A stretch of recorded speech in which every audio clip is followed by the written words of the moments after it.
Radhe Radhe everyone, आप सभी को हरतालिका तीज की बहुत बहुत शुभकामनाएं फ्रेंड्स।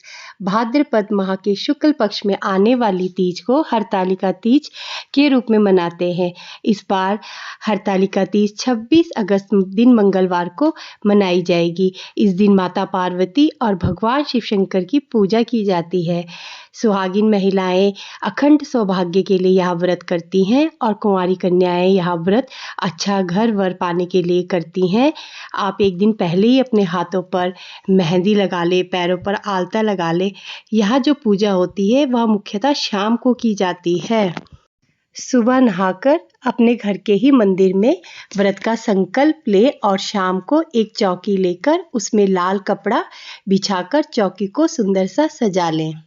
इसके बाद फूलों का आसन देकर शिव परिवार को वहां पर विराजमान कर देंगे। मुख्यतः जो यह पूजा होती है वो मिट्टी की मूर्तियों की होती है। मिट्टी की मूर्ति बनाई जाती है और गणेश भगवान, शिव भगवान और माँ पार्वती की पिंडी के रूप में पूजा की जाती है। किसी भी प्रकार की कोई विशेष आकार देने की कोई आवश्यकता नहीं है। तीनों मूर्ति को हम पिंडी के रूप में बना लेंगे। इसके बाद हमें कलश की स्थापना करनी है फ्रेंड्स। थोड़े से चावल की ढेरी से जल से भरे कलश की स्थापना करेंगे। कई लोग मिट्टी का कलश स्थापित करते हैं, कई लोग पीतल का करते हैं और कई लोग तांबे का करते हैं फ्रेंड्स। मैंने अपने लिए मिट्टी का कलश की स्थापना की है। कलश में हमें हल्दी, सुपारी, सिक्का, फूल, लौंग, इलायची और शुद्ध जल और गंगा जल डालेंगे। इसके बाद हमें इसे कलश को चावल के ऊपर आसन दे देंगे। इसके बाद हमें इसमें सुपारी, सिक्का, हल्दी की गांठ, लौंग, इलायची और लौंग के जोड़े डालने हैं। अगर आपके पास चांदी का सिक्का है फ्रेंड्स तो आप उसमें चांदी का सिक्का भी डाल सकते हैं। कुछ पुष्प डाल दीजिए, कुछ अक्षत भी डाल दीजिए। इसके बाद फ्रेंड्स हमें इसमें आम के पत्ते लगाने हैं। किसी जगह पर आम के पत्ते नहीं मिलते हैं तो आप अशोक के पत्ते, पान के पत्ते भी यूज़ कर सकते हैं। तो मैंने ये पंचपल्लव ले लिए हैं और मैंने इसमें हल्दी, चंदन से इसका तिलक कर दिया है और अब हम इसे अच्छे से अपने कलश पर सजा लेंगे। उसके ऊपर हमें एक छोटी सी प्लेट में अनाज भर कर रखेंगे।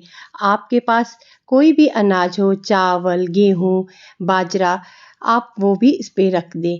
उसके ऊपर हमें घी का दीपक देना है। दीपक हमें 2 बाती वाला लेना है। इस तरह से दीप और कलश की स्थापना हो जाएगी फ्रेंड्स। अब चौकी लगाने के बाद हाथ जोड़कर संकल्प करेंगे कि हे माँ पार्वती, भगवान शिव शंकर, गणेश भगवान, आज मैंने आपका व्रत कर रही हूँ। आप मेरा व्रत स्वीकार करें और अगर कोई पूजा में कोई गलती हो जाए तो मुझे क्षमा करें। संकल्प करके आप पूजा शुरू करें। सबसे पहले जल के छींटे देकर आसन को शुद्ध करेंगे। उसके बाद हम दीप देंगे। फ्रेंड्स हमें दीप देने के बाद हमें बीच बीच पर इसे घी डालना होगा क्योंकि रात भर यह दीप जलेगा। अगर आपके पास बड़ा है तो आप बड़ा दीपक देंगे और अगर छोटा है तो फिर जल समर्पित करेंगे। सबसे पहले गणेश भगवान जी को इसमें रात्रि समर्पित करेंगे। बहुत भगवान जी फल मिलता है को तो सबसे पहले करेंगे। फिर माँ गौरा को जल समर्पित करेंगे। उसके बाद हम कच्चे दूध से इनका स्नान कराएंगे। उसके बाद फिर से शुद्ध जल से स्नान कराएंगे। शुद्ध जल से स्नान कराने के बाद आप अब अभिषेक कर देंगे। इसके बाद हमें तिलक लगाएंगे। सबसे पहले गणेश भगवान जी को तिलक लगाएंगे, फिर माँ गौरा को लगाएंगे और भोले बाबा को हम रोली से तिलक नहीं करते हैं, उन्हें हमें चंदन से तिलक करेंगे। इसके बाद हम शिव परिवार को भी तिलक करेंगे और भगवान शिव शंकर को भगवान शिव करेंगे। कलश को चंदन से तिलक करेंगे तो कलश में भी और दीपक में भी तिलक सबको अक्षत समर्पित करेंगे। जो चावल लेंगे अक्षत के लिए वह साबुत होने चाहिए। फिर हम भगवान शिव शंकर को चंदन का तिलक लगाएंगे। आप त्रिपुंड भी लगा सकते हैं। अक्षत समर्पित करने के बाद हमें भगवान को जनेऊ और कलावा भी समर्पित करना है। तो सबसे पहले हमने गणेश भगवान जी को धूप समर्पित करेंगे, पुष्प समर्पित करेंगे और उसके बाद हमने इन्हें वस्त्र स्वरूप जनेऊ कलावा समर्पित करेंगे फ्रेंड्स। ऐसे ही हमें माँ गौरी को हमें चुनरी उड़ानी होती है। तो सबसे पहले माँ गौरी को लाल रंग के पुष्प बहुत पसंद है, तो हमें उनको लाल रंग के पुष्प समर्पित करेंगे। फिर भगवान शिव शंकर को हम बेलपत्र समर्पित करेंगे। बेलपत्र आप 5, 11 ले सकते हैं, 7 भी ले सकते हैं। आप भगवान शिव शंकर की प्रिय जितने भी धतूरा, कनेर का पुष्प और भांग, शमी पत्र, मंदार पुष्प जो भी मिले आप उनको सब समर्पित कर सकते हैं फ्रेंड्स। सबसे पहले हम गणेश भगवान जी को वस्त्र स्वरूपी हम जनेऊ समर्पित करेंगे। फिर हम भगवान शिव शंकर को जनेऊ समर्पित करेंगे वस्त्र स्वरूपी। फिर माता रानी को माँ गौरी को हम चुनरी समर्पित करेंगे और उन्हें 16 श्रृंगार का सामान समर्पित करेंगे और भगवान शिव शंकर परिवार को भी चुनरी समर्पित करेंगे। तो जो हमारा 16 श्रृंगार का सामान है उसमें आप 5 भी चढ़ा सकते हैं, 11 भी चढ़ा सकते हैं, लेकिन जो भी चढ़ाए वो सब कोरा सामान होना चाहिए। तो जो आप नया सिंदूर भी लेके आए हैं, उसके अलावा जो आपकी शादी में आप अपने पास ही रखेंगे।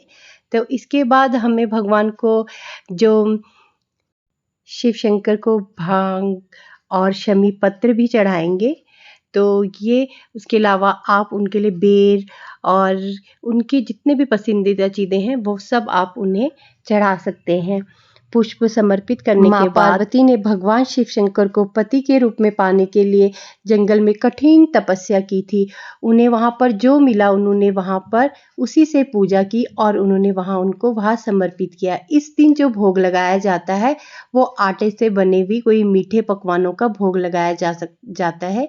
आप मीठे पूड़ी, मीठे पोहे आदि समर्पित की जाती है। आप ऋतुफल भी समर्पित करें, उसमें कहीं कहीं पर भीगे चने से भी भोग लगाया जाता है। इसके बाद हम जल समर्पित कर देंगे और दक्षिणा दान करने के बाद हम माता पार्वती को सिंदूर चढ़ा देंगे।